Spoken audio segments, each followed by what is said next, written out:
Good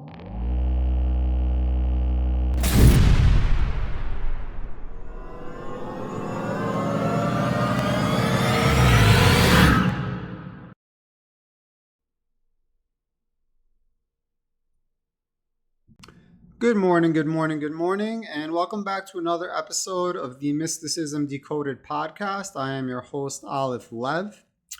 In this episode, I want to bring up something that is very interesting to me, and I think very interesting for a lot of other people, and that is the concept of full UAP, full ET disclosure. That I think that there's a very good chance that we may even get this in the year 2025.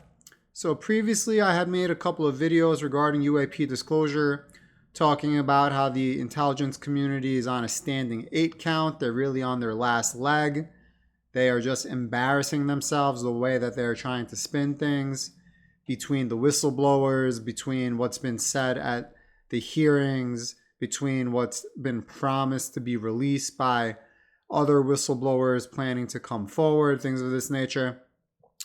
And I was doing a little bit of research and I came across this link in the National Archives, which is part of the government, that I wanted to share with you guys. And then I have a short clip that I wanted to play from Ross Coulthart and his colleague, Mr. Zabel, who I apologize, I don't know his first name, which is actually coming to us from the channel Down to Earth with Christian Harloff. This guy has a good channel. He does UAP updates almost every day or every other day. So I follow him for news as well. And I'm going to play the clip through his channel because for some reason I can't actually find this channel. I don't know if maybe it's on Rumble or something like that.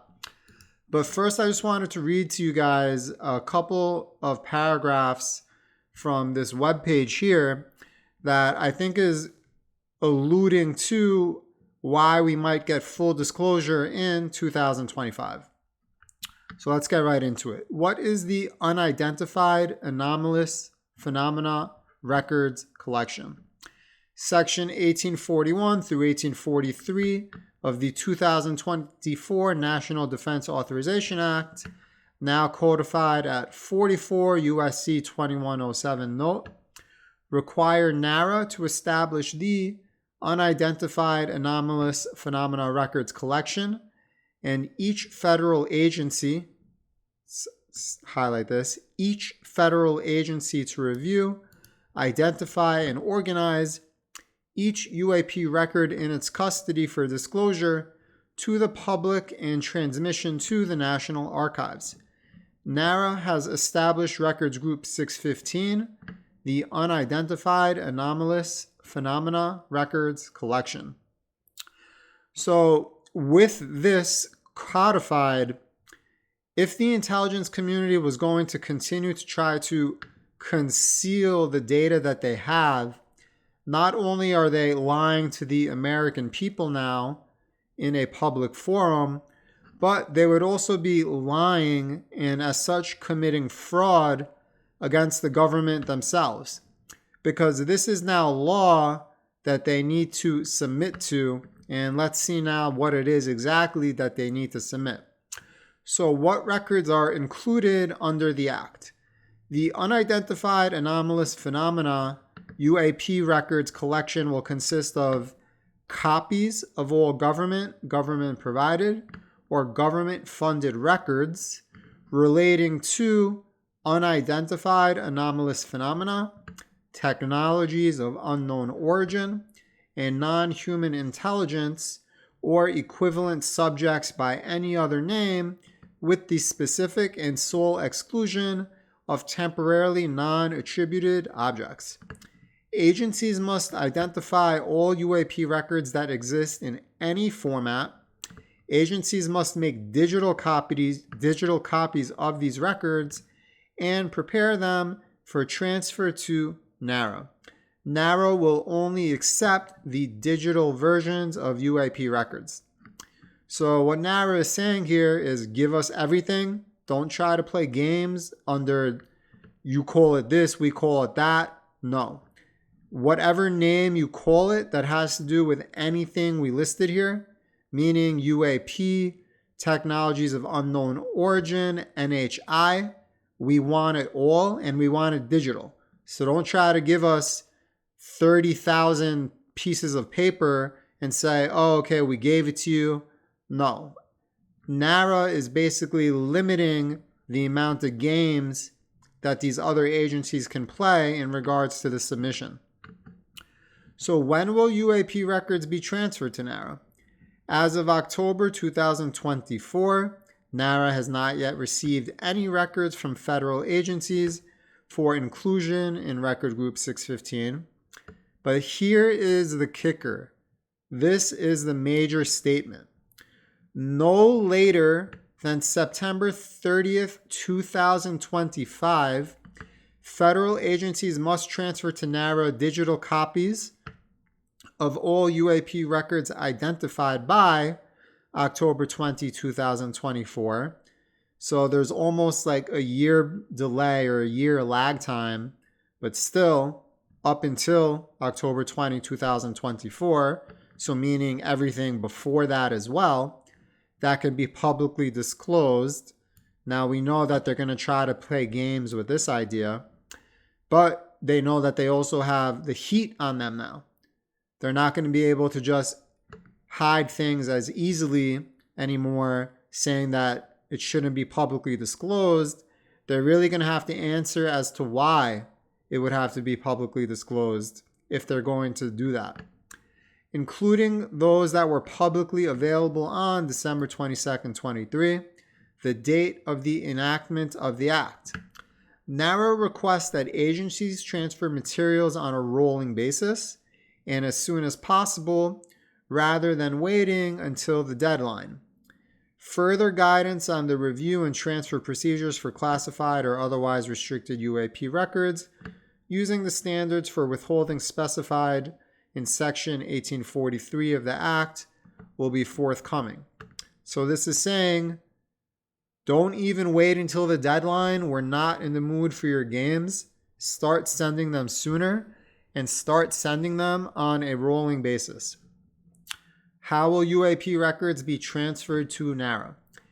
Agencies with publicly releasable UAP records should contact NARA as soon as possible to provide information as to their transfer plans and to initiate transfer of publicly releasable UAP records in advance of September 30th, 2025. Each publicly releasable UAP record must include metadata. This is also a big deal. This is the devil's in the detail. According to the guidance to agencies announced in AC 26.2024. For any publicly releasable records that include redactions, agencies must simultaneously transfer redacted and unredacted copies to NARA. This is going to be tough for them to get around. So one of the major games that they play is that they release documents and then 90% of the documents going to be redacted. But now they have to release unredacted copies to NARA as well. NARA will only accept digital versions of UAP records. UAP records transferred to NARA in accordance with the Act will be part of Record Group 615, Unidentified Anomalous Phenomena Records Collection. Agencies will work with NARA to transfer records through established procedures for, is this a real word? This could be a typo, accessing or ascensioning electronic records. How will NARA provide access to UAP records once transferred to NARA? All copies of UAP records submitted to NARA in accordance with the Act must be digital. NARA will make publicly releasable copies of these records available online in the National Archives catalog. Digital copies will be available on site in the research complex at the National Archives at College Park via public access computers until they are available online in the National Archives catalog. How do I locate records related to UAPs UFO that were in NARA's custody prior to the enactment of the 2024 NDAA. The National Archives has in its custody records across multiple record groups and collections related to unidentified flying objects and UAP investigations, sightings, and reportings. NARA has created a web page for records related to UAP at the National Archives. The page includes links to the description of records and, where available, links to the digitized records that are available for viewing or download. So basically, the heat is on. The heat is on all the agencies. They know that they are running out of time. Their ability to play games is being limited. And it is just a free fall of opposition coming after them now. Now, in addition to that, I wanted to play a short clip for you guys. And if you don't know Ross Coulthart, he is one of the leading reporters regarding UAP and disclosure. And I like the smug look on his face. I usually don't like smugness, but in this case I do.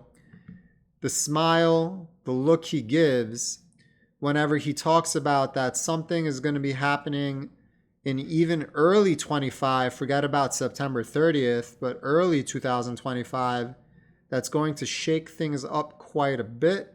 I'm going to give links in the description for both this document or National Archives page, as well as to Christian Harloff's video. But let's listen to Ross Coulthart and let me know if you guys agree with my assessment that it seems like he has some inside information, and that's why he's acting so confidently. 2024 in future will be seen, ironically, as the calm before the storm. Wow. I think very early in 2025, all hell is going to break loose.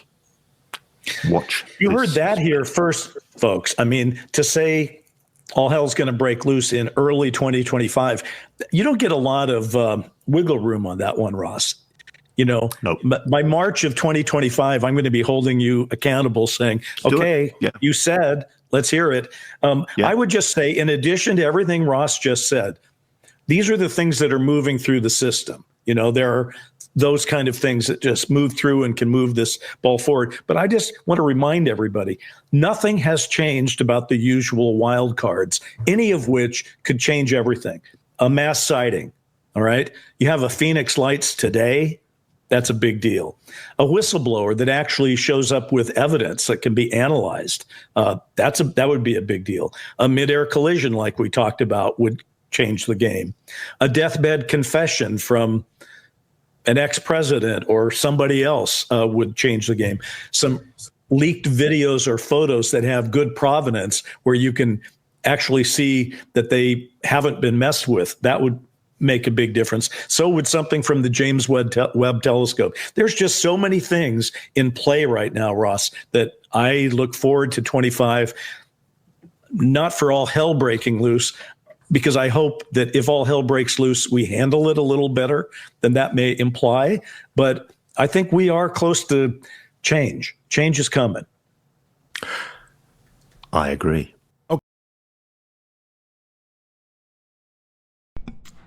Okay, so you guys saw the look on Ross Coulthart's face there. Yes, I agree. That's only the type of face you make, truthfully, when you know.